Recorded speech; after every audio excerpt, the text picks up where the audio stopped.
Thank you for joining me. My name is Ken Raggio. Today's Bible study is in the book of Job, chapters 24 to 33.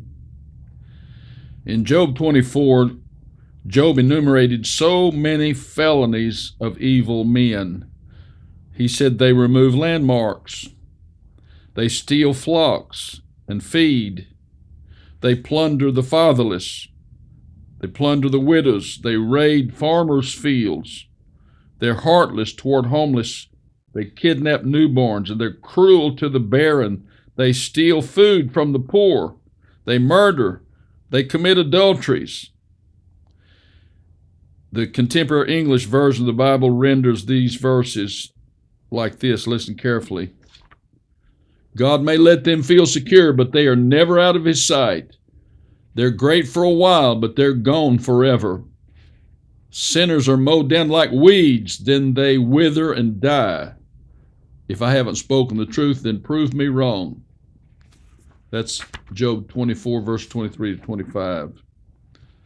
The lesson in that is that you may be exalted for a while, but you'll be gone and brought low in the end if you do an evil. Job's friend Bildad exposed his own fatalism. What kind of statement is this? He said, "How then can man be justified with God? How can he be clean that is born of a woman?" That's fatalism. That's hopelessness.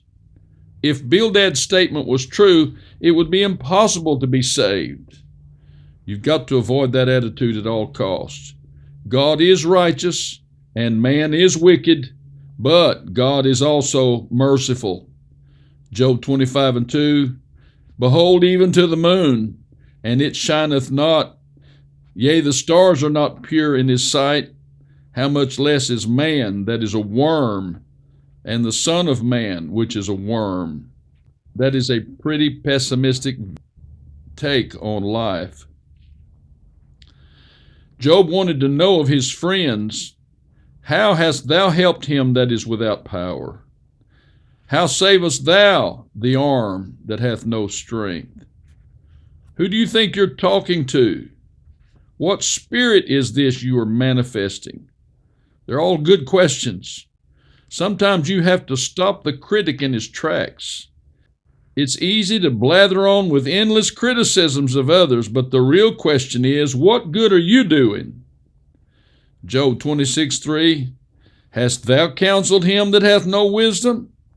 How hast thou plentifully declared the thing as it is?" It's a good question worth asking for all of us. What good are you doing? After being relentlessly bombarded by his merciless accusers, Job waged verbal war for his integrity. He said, "As God liveth," he promised to speak righteousness and avoid all reproach, to delegitimize the countless accusations that they hurled at him. Job condemned hypocrisy.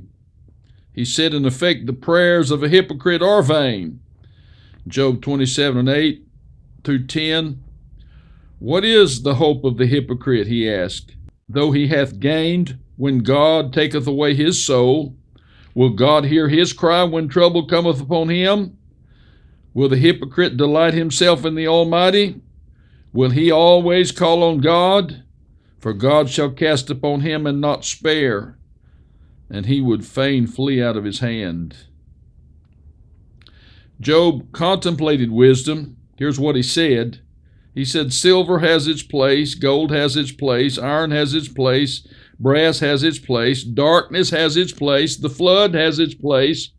But where shall wisdom be found, and where is the place of understanding?"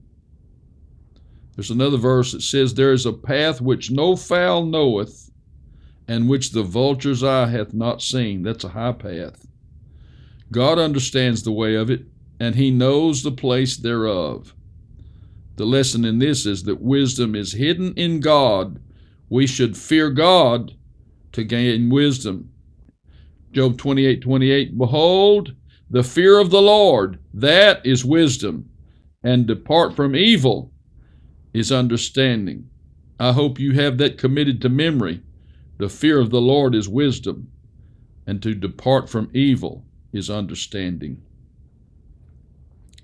In all his trial, Job yearned for the good old days when God's candle shined on him, when his children were with him, when people greeted him kindly in the streets, and great men showed him honor. He remembered when he spent his days doing good deeds for the poor and the fatherless and the widows and others. In the midst of your great trial, it's easy to think God is not with you, but the fact is God is still with you. Job 29:2-5. Oh, that I were as in months past, as in the days when God preserved me, when the Almighty was yet with me. We all think back of our glory days, but don't you think God's not still alive and well, and he's still on his throne and helping you and me today, even in the midst of your trial? But after a while, we saw a little bit of bitterness come to the surface. Job's mourning gradually turned to bitterness. He said, young people now insult me, although their fathers would have been a disgrace to my sheepdogs. He said, those worthless nobodies make up jokes and songs to disgrace me. They're hateful. They keep their distance even while spitting in my direction. God has destroyed me, and so they don't care what they do. God has shrunk my skin, choking me to death. God has turned brutal. I want to tell you that you will live to regret statements like that. Just don't go there. Bite your tongue. In the contemporary English version, Job 30:31 says, my only songs are sorrow and sadness. Don't get down in the mouth like that. Job tried too hard to justify himself. In the end, he talked about his good morals. He said, I made a covenant with my eyes. Why then should I think upon a maid? He spoke of his good deeds, and he defended his integrity. He boasted that he never sinned with a woman. He never treated his servants badly. He always helped the needy. He spurned the love of riches and never gloated in the sufferings of his enemies. But you know what? Job finally overstepped the boundaries of his self-justification, and his self-justification turned into pride, and then it turned into self-deceptions, and it will happen to you and me the same. Job 31:37, I would declare unto him the number of my steps. As a prince would I go near unto him. And then suddenly a new character entered into the story of Job. His name was Elihu. Elihu had not been mentioned previously in the story. This is the 32nd chapter of Job. But he appeared and delivered a major speech, and then he disappeared again, never to be mentioned again in the entire Bible. But his name meant, my God is Jehovah, Elihu. Some people think Elihu was a type of Christ. But God followed his speech with, who is this that darkeneth counsel by words without knowledge? So with that statement, that disqualified him as a type of Christ. Job 32:2, then was kindled the wrath of Elihu against Job, because he justified himself rather than God. Also against his three friends was his wrath kindled, because they had found no answer and yet had condemned Job. The three friends of Job finally stopped talking because he was righteous in his own eyes, they said. When Elihu opened his mouth to speak, he was angry. The theology of all four people was flawed. It was fixed on the erroneous belief that only good comes to the righteous and only evil comes to the wicked. And that's just not true. The three insisted that Job was being punished for his sins, while Job argued that this was not punishment because he was only righteous. But neither side was right. Elihu argued another perspective. In Job 32:17, he said, I'll answer on my part. I also will show my opinion. And then he brought in this concept of the fourth dimension. There's something beyond what we can see in this world. It's beyond height and width and depth. There is something wiser than a human brain. There is the spirit dimension, the spirit. Here's a controversial subject. Modern science asserts that there is no spirit. But all the Bible and all of Judeo-Christian belief system is based on one important fundamental truth. there is a spirit in a man. Job 32:7-9. I said days should speak, and multitude of years should teach wisdom. But there is a spirit in man, and the inspiration of the Almighty giveth them understanding. Great men are not always wise, neither do the aged understand judgment. Elihu said, the spirit within me constraineth me. I am according to thy wish in God's stead. I have heard the voice of thy word, saying, I am clean without transgression. I am innocent, neither is there iniquity in me. He counteth me for his enemy. But Elihu argued that God has numerous valid reasons for chastising a man. Job 33:16, he openeth the ears of man, and sealeth their instruction, that he may withdraw man from his purpose, and hide pride from man. He keepeth back his soul from the pit, and his life from perishing.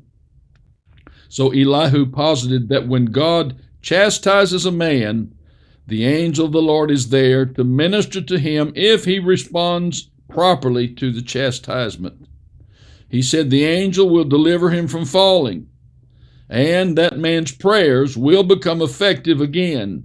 He will become contrite and repentant, and joy will soon return. Job 33:23.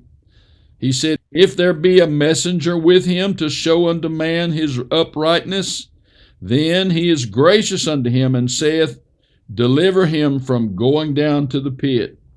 He shall pray unto God, and he will be favorable unto him, and he shall see his face with joy. So, divine chastisement should lead us ultimately to effective prayer, and then to our victory with God. Those are our lessons today. Thank you for joining me. God bless you today and save your eternal soul in Jesus' name.